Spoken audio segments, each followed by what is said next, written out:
रूस और यूक्रेन के बीच जारी जंग को 44 महीने हो चुके हैं। दोनों ओर से भीषण हमले जारी हैं।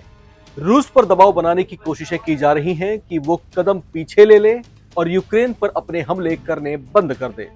उस पर दबाव बनाने के लिए उस पर कई तरह के वैश्विक प्रतिबंधों के अलावा उसके साथ व्यापारिक संबंध रखने वाले चीन और भारत जैसे बड़े देशों पर भी टैरिफ का बोझ बढ़ाया गया है। इन सबके बीच अब अमेरिका के राष्ट्रपति डोनाल्ड ट्रंप और रूस के राष्ट्रपति पुतिन के बीच बैठक होने जा रही है। यह बैठक अलास्का में शुक्रवार को होगी, जिस पर समूचे यूरोप की भी निगाहें टिकी हुई हैं। इस बैठक को लेकर ट्रंप का एजेंडा साफ है और वे किसी भी कीमत पर रूस की ओर से जारी हमलों को बंद कराना चाहते हैं।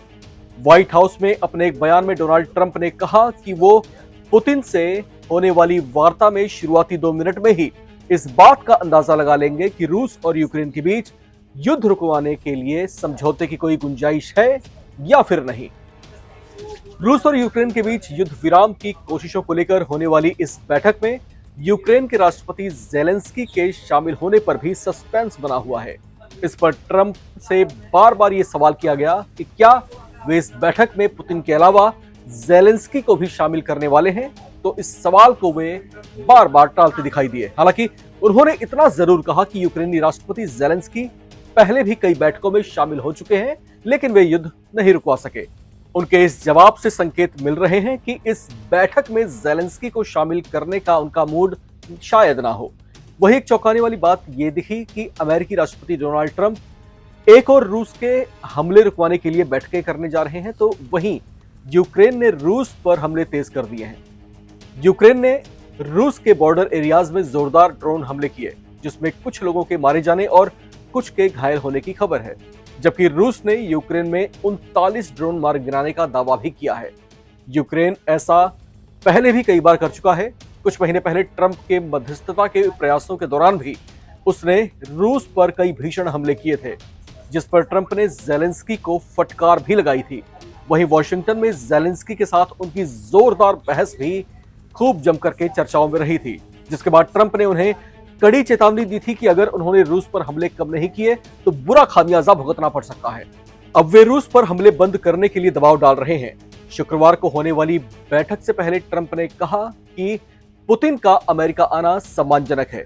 उन्होंने भूमि अदला बदली के आधार पर किसी बड़े समझौते की संभावना जताई है और कहा है कि अगर शांति वार्ता सफल रहती है तो अमेरिका और रूस के व्यापारिक संबंध सामान्य हो सकते हैं। साथ ही उन्होंने भारत पर भी टिप्पणी की।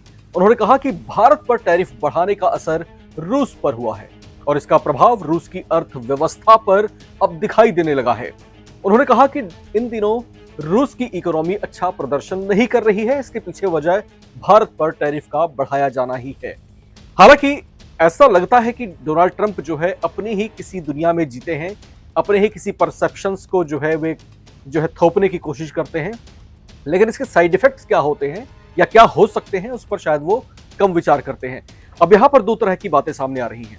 अब वे ये तो बोल रहे हैं कि जब पुतिन के साथ बातचीत उनकी शुरू होगी अलास्का में, तो शुरुआती 2-3 मिनट में ही वो भांप लेंगे कि युद्ध विराम समझौते का कोई जो है संकेत है कि नहीं।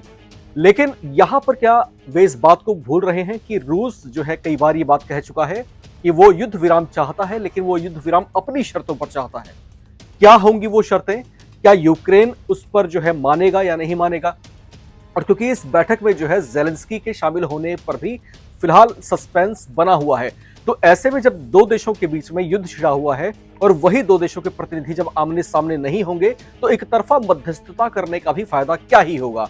क्या यहां पर अगर मान लीजिए कि समझौता ये हो जाता है कि जितने इलाकों पर यूक्रेन के रूस कब्जा कर चुका है, रूस उसको हथियाले और फिर युद्ध विराम पर सहमति जता दे, लेकिन क्या ये बात जो है ज़ेलेंस्की के गले से नीचे उतरेगी? क्या ज़ेलेंस्की इसको स्वीकार कर पाएंगे?